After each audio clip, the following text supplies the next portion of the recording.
دوسروں کی ماں بہن بیٹیوں پر غلط نظریں ڈالنے والوں سنو، ہم تمہیں تمہارے نبی کا طریقہ بتلا رہے ہیں. دوسروں کی ماں بہن بیٹیوں کے ساتھ کپڑے اتارنے والوں، ان کے بستروں پر سونے والوں سنو، اللہ کے نبی نے کیا کہا؟ اپنی ماں کے ساتھ کرو. سر جھک گیا. آپ نے کہا کیا ہوا؟ اللہ کے رسول ماں کے ساتھ کون کیسے کرے گا یہ کام؟ آپ نے کہا ہاں، کوئی بھی شریف انسان اپنی ماں کے ساتھ یہ کام نہیں کر سکتا. اچھا چلو ماں کے ساتھ نہ کرو، چھوڑو، اپنی بہن کے ساتھ کرو. ایک اور جوتا، لیکن کاٹن میں لپیٹ کر. ماں کے ساتھ نہیں، چھوڑو نہیں کرے گا کوئی شریف آدمی نہیں، بہن کے ساتھ جاؤ کر لو. اب دوسری بار کہنے لگا فداک ابی و امی یا رسول اللہ، اے اللہ کے نبی میرے ماں باپ آپ پر قربان. کیا کوئی اپنی بہن کے ساتھ ایسا کرے گا؟ آپ نے کہا او کوئی شریف آدمی اپنی بہن کے ساتھ بھی نہیں کر سکتا. اچھا ٹھیک ہے، اپنی بیٹی کے ساتھ؟ کہنے لگا آپ کیا بات کر رہے ہیں اللہ کے نبی، کوئی اپنی بیٹی کے ساتھ بھی نہیں کر سکتا؟ آپ نے کہا کوئی شریف آدمی نہیں کر سکتا. اس کے بعد آپ نے 3 نام اور لیے. اچھا ماں کے ساتھ نہیں، بہن کے ساتھ نہیں، بیٹی کے ساتھ نہیں، اب تینوں نام ایک ساتھ لیے. اپنی چچی کے ساتھ کر لے، اپنی خالہ کے ساتھ کر لے، اپنی پھوپھی کے ساتھ کر لے. وہ چیخ پڑا اللہ کے رسول ان کے ساتھ بھی نہیں کیا جا سکتا، میرے ماں باپ آپ پر قربان. آپ نے کہا اے نوجوان، جب تجھے یہ پسند نہیں ہے کہ ماں بہن اور بیٹی، خالہ پھوپھی اور چچی کے ساتھ یہ غلط کام کیا جائے، یہی سمجھانے کا انداز تھا، تو پھر جس لڑکی کے ساتھ تو زنا کی اجازت مانگ رہا ہے وہ کسی کی بہن ہوگی، کسی کی بیٹی ہوگی، کسی کی بیوی ہوگی، کسی کی خالہ ہوگی، کسی کی پھوپھی ہوگی، کوئی تو ہوگی کسی کی. پھر اس انسان کو یہ کیسے بے غیرتی برداشت ہوگی؟ وہ کیسے یہ پسند کرے گا کہ کوئی میری بہن، میری بیٹی، میری پھوپھی، میری چچی، میری خالہ کے ساتھ زنا کرے؟ سر نیچے ہو گیا. کہنے لگا اے اللہ کے رسول میرے لیے اللہ سے دعا کیجئے. اللہ کے نبی نے اس نوجوان کے سر پہ ہاتھ پھیرا اور فرمایا اللہ اس نوجوان کی نظروں کی حفاظت فرما. اس آدمی کا کہنا، اس نوجوان کا، کہ اللہ کے رسول نے یہ فرمایا تھا کہ اللہ اس آدمی کی نظروں کی حفاظت فرما. اس دن کی تاریخ سے اللہ کے رسول کی ہوئی دعا کا اثر یہ نکلا کہ اللہ کے نبی کی ہوئی اس دعا سے میں نے لڑکی تو چھوڑو، کسی بھی حرام چیز کی طرف میں نے نظر نہیں ڈالی، کوئی بھی حرام چیز کی طرف میں نے نظر نہیں ڈالی. یہ تھے اس طریقے سے اپنی شرمگاہ کی حفاظت کرنے والے لوگ. امام ابن سیرین کو کون نہیں جانتا؟ کپڑے کی گٹھری لے کر مارکیٹ میں، بازار میں کپڑا بیچا کرتے تھے، غریب انسان تھے، امام تھے اپنے وقت کے. وہ جس گاؤں میں اور بستی میں کپڑا بیچا کرتے تھے وہاں ایک بہت امیر ایک عورت رہتی تھی، لیکن بیوہ تھی، اس کا آدمی مر گیا تھا، اور وہ اپنی خادمہ، اپنی نوکرانی کے ذریعے محلے میں آنے والے نئے لڑکوں کو تلاش کرواتی تھی، نوجوانوں کو تلاش کرواتی تھی اور نوجوانوں سے غلط کام لیتی تھی. اس نے اپنی لونڈی کو بھیجا کہ کوئی نوجوان تمہیں نظر آئے تو اس کو میرے پاس لے آؤ. اس کی لونڈی نے، اس کی خادمہ نے بتایا ایک بہت ہی خوبصورت نوجوان ابن سیرین ہے، امام ہے، علامہ ہے، عالم ہے، نوجوان ہے، بڑے خوبصورت ہیں اور کپڑا بیچتے ہیں. کہا ان کو بلا کر لاؤ. بہانے سے یہ خادمہ ان کے انتظار میں بیٹھتی ہے. ابن سیرین جب کپڑا بیچنے کے لیے کپڑے کی گٹھری اپنے کاندھے پہ لاد کے لے جاتے ہیں، یہ لوڈی کہتی ہے نوکرانی میری مالکن آپ کو بلا رہی ہیں، آپ سے کچھ کپڑا خریدنا چاہتی ہیں. کہا چلیے چلے. دروازے پر خادمہ رک گئی، آپ اندر جائیے. اندر گئے تو ایک دروازہ کھلا، آواز آتی ہے اندر سے ایک اور دروازے کے اندر آئیے. دوسرا دروازہ کھولا، اندر سے آواز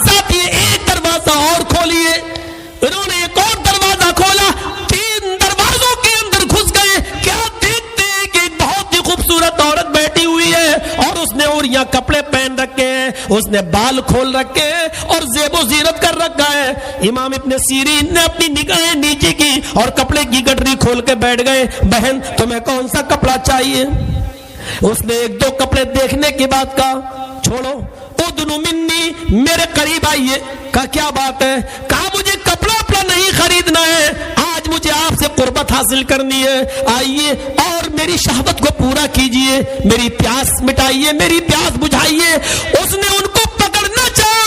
امام ابن سیرین نے بہت خوش الہان آواز میں قرآن کی تلاوت کی اور اس عورت کو زنا کے عیب سے باخبر کیا اور اللہ کے یہاں زنا کے عذاب کو سے بتایا کہ جہنم میں یہ سزا, قبر میں یہ عذاب. پورا واقعہ, پورا منظر اس عورت کے سامنے پیش کیا, لیکن وہ ٹس سے مس نہ ہوئی, اس کے اوپر کوئی اثر نہ ہوا. جب شیطان کسی پر سوار ہو جائے تو وہ قرآن و حدیث بھی بہت جلدی اثر نہیں کرتی ہے. میرے بھائیوں, اس عورت کے اوپر ایسا بھوت سوار ہے کہ وہ کل زبردستی پکڑنے لگی. اللہ تعالیٰ نے امام ابن سیرین کے دماغ میں ایک ترتیب ڈالی. انہوں نے کہا اچھا ٹھیک ہے, تم مجھ سے قربت چاہتی ہو جی, لیکن مجھے تو اس وقت بہت سخت لیٹرین لگ رہی ہے, قضاء حاجت کی ضرورت ہے, بہت سخت مجھے ضرورت ہے. اس نے کہا تو یہ لیٹرین یہاں بنی ہوئی ہے, چلے جاؤ.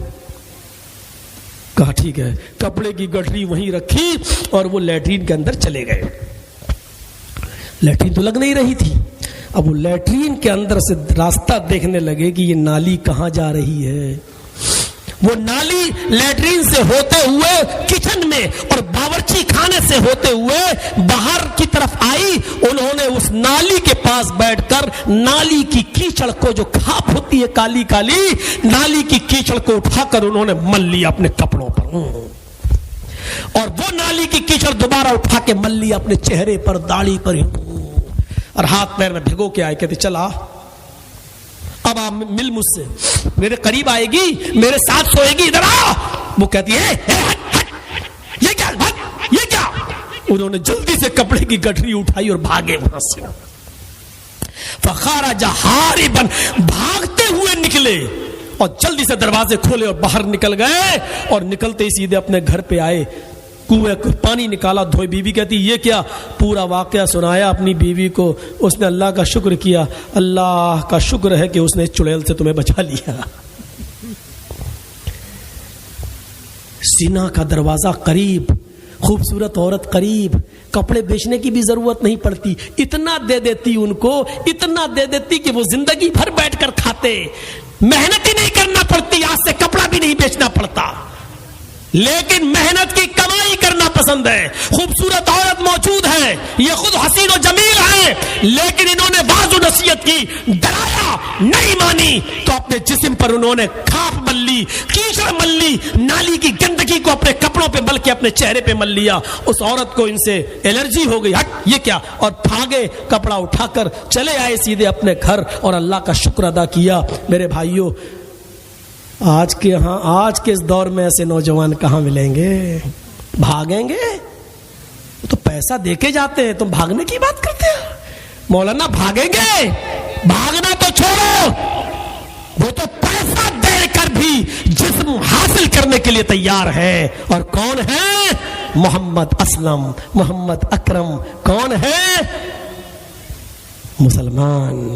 یہ مسلمان ہیں کہ جنہیں دیکھ کے شرمائے یہود. والذین هم لفروجهم حافظون الا على ازواجهم او ما ملكت ايمانهم فانهم غير ملومين. اپنی بیویوں کے ساتھ اور لونڈیوں کے ساتھ اپنی شرمگاہ کی حفاظت نہ کرنے میں کوئی ملامت نہیں ہے. بیوی اور لونڈی کو چھوڑ کر کہیں بھی جا رہے ہیں تو یہی لوگ حد سے آگے بڑھنے والے ہیں, سرکش ہیں, آگے جا رہے ہیں, سرکش ہیں, آگے بڑھ رہے ہیں. والذین هم لاماناتهم وعهدهم راعون. اور وہ لوگ بھی کامیاب ہیں اور جنت کے وارث ہیں. کون؟ جو اپنی امانتوں کا پورا پورا خیال رکھتے ہیں. امانتوں کا خیال رکھتے ہیں. امانت بہت بڑی چیز ہے, امانتوں کا خیال رکھنا بہت بڑی چیز ہے.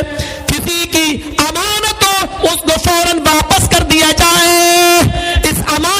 خیانت نہیں ہونی چاہیے. مکے میں ایک شخص رہتا تھا یوسف نام کا. اس نے مکے کے کسی آدمی کو 1000 درہم قرض دیا تھا. یوسف نے کسی آدمی کو 1000 روپے کا قرض دیا تھا. یہ لے لو. قرض ملنے کی امید نہیں ہے.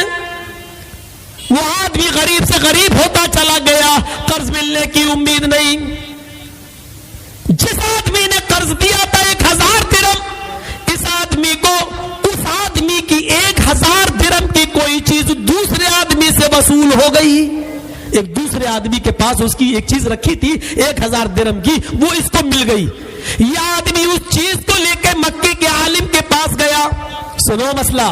یہ عالم, یہ یوسف اس عالم کے پاس گیا اور کہنے لگا ایک آدمی کے اوپر میرا 1000 قرض درہم ادھار قرض تھا. بظاہر اس کے دینے کی ہمیں امید نہیں ہے کہ وہ مجھے دے گا, لیکن دوسرے آدمی سے اس کی 1000 درہم کی چیز مجھے مل گئی. کیا میں اسے اپنے پاس رکھ سکتا ہوں؟ 1000 درہم اس کے عوض یہ میرے پاس آ جائیں گے. میری چیز نہیں ملی لیکن 1000 کی یہ چیز ہمیں مل جائے گی. اس آدمی نے جو فتویٰ دیا وہ سنو. فرمایا نہیں, یہ اس کی امانت ہے, یہ تمہیں اس کو واپس کرنا پڑے گا. عدل امانت من ائتمنک. اللہ کے نبی فرماتے ہیں جو تمہارے پاس امانت رکھے اس کو اس کی امانت واپس کرو. ولا تخن من خانک, اور اس کے ساتھ خیانت مت کرو جس نے تمہارے ساتھ خیانت کی ہے. یہ تمہیں واپس کرنا پڑے گا. یہ تمہارا نہیں ہے, یہ اس کی امانت ہے. یہ امانت تمہیں دینا پڑے گی. اب اس نے تمہارا پیسہ نہیں دیا یا تمہارے درہم نہیں دے رہا ہے تو تم ویسا نہیں کر سکتے ہو اس کے ساتھ جیسا اس نے تمہارے ساتھ کیا ہے. اس کا گناہ اللہ اس کو دے گا, لیکن تم اگر اس کی امانت کو اپنے پاس رکھو گے تو اس کا گناہ گار بھی تم ہوگے. میرے بھائیوں, اس واقعے سے ہم اندازہ لگا سکتے ہیں, اس واقعے سے ہم اندازہ لگا سکتے ہیں کیا معاملہ تھا. ہمارے پاس امانتوں کا کیا حال ہے؟ ہم امانتیں کس طریقے سے رکھتے ہیں, بلکہ دوسروں کی امانتوں میں ہم کیسے خیانت کرتے ہیں.